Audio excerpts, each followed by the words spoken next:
What if I told you there was a simple measure you could take that meant the difference between life and death? It might sound dramatic to say that vaccines are a life and death situation, but it's true. Vaccines are life-saving and they prevent deadly illnesses such as polio, diphtheria, pertussis, and smallpox, just to name a few.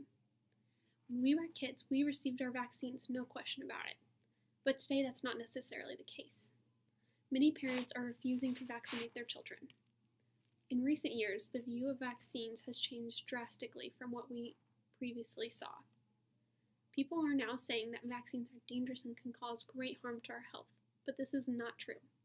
Today, I'm going to tell you why vaccines are important to not only our children's health, but for your health as well. Before we talk about why vaccines are so important, it's good to know a brief history of where vaccines came from. If you are in the medical community at all, you have definitely heard the name Edward Jenner at some point or another. Edward Jenner is credited with being the father of vaccines and the creator of the first vaccine ever. His idea for a vaccine came about when he noticed milkmaids who had contracted cowpox did not receive the smallpox disease. Now, cowpox is not deadly, but it does get you sick, but smallpox, on the other hand, is extremely lethal. So, Jenner took matters into his own hands. As a scientist, he performed an experiment to test his idea of inoculating one pathogen into a person to prevent the further disease progression of another illness.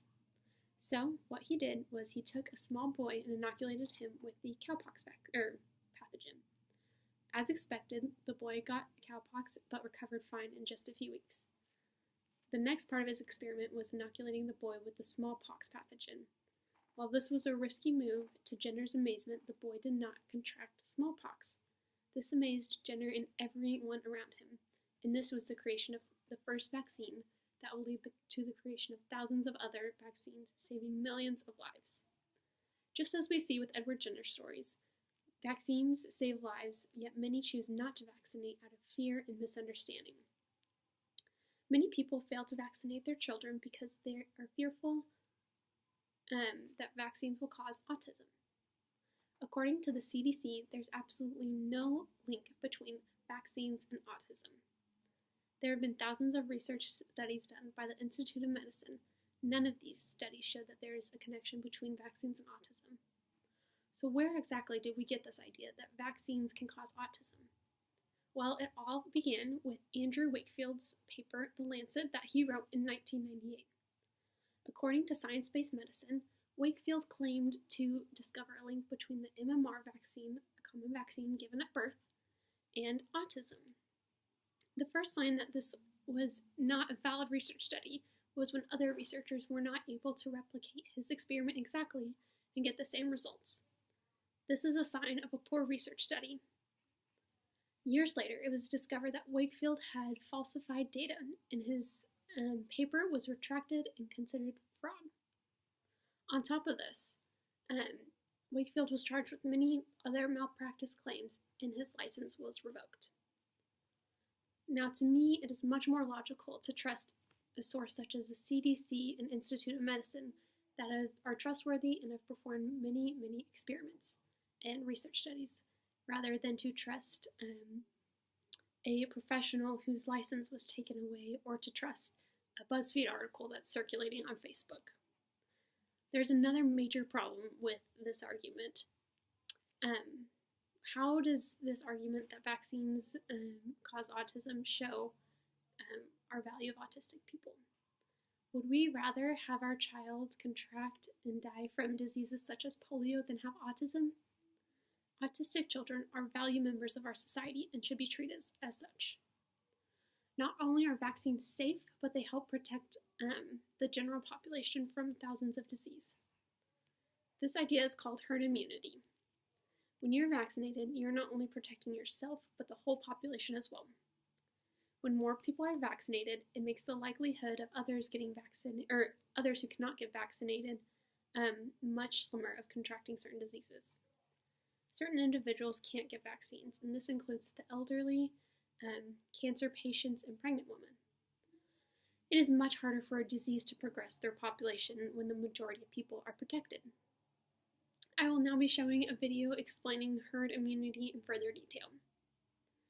So as you can see, vaccines are not always about you. For example, you could get the flu and recover just fine in a week. But say you expose your elderly grandmother to the flu pathogen. What happened with you could be a very different result with her. As you might recover fine in just a week, she may not. While the flu pathogen is fine for you, it could be the matter of life and death for her. This is why it is important to vaccinate, to not only protect yourself, but thousands of other people around you. The last argument people have against vaccines are the ingredients that make up these injections. This is a valid concern because it is important to know what we are putting into our bodies. It is a common misconception that vaccines are poisonous and deadly. There's been extensive research studies done to make sure what you are putting into your body is safe and non-toxic. For example, when many people think of formaldehyde, they think of preservatives that keep frogs for a 7th grade dissection project good to dissect. Many people don't realize that formaldehyde is naturally occurring in the body. The fact that formaldehyde is in vaccines can cause a lot of fear for a lot of people, but like I said, it naturally occurs in the body. And the amount of formaldehyde that is found in vaccines is significantly less than the amount that naturally occurs. According to Immunize Nevada, it is safe and non-toxic to our bodies. Aluminum is another concern for individuals, but we consume aluminum on a daily basis. Aluminum can be found in water, food, and even breast milk that infants consume. On average, the average person consumes 30 to 50 milligrams of aluminum a day. At most, a vaccine contains 0.625 milligrams of aluminum, not even 1 full milligram. This is less than 1% of the daily average consumption of aluminum. While ingredients to vaccines may appear unsafe, they are actually very safe and non-toxic to our bodies. Vaccines are necessary to keep our population healthy. Not only do they protect yourself, but they protect the entire population. The more people that are immunized, the less likely certain individuals are to get certain diseases. Vaccines are as critical to our health as food and water because they prevent life-threatening illnesses. Since the anti-vaccine movement, there have been increased cases of polio, mumps, and measles.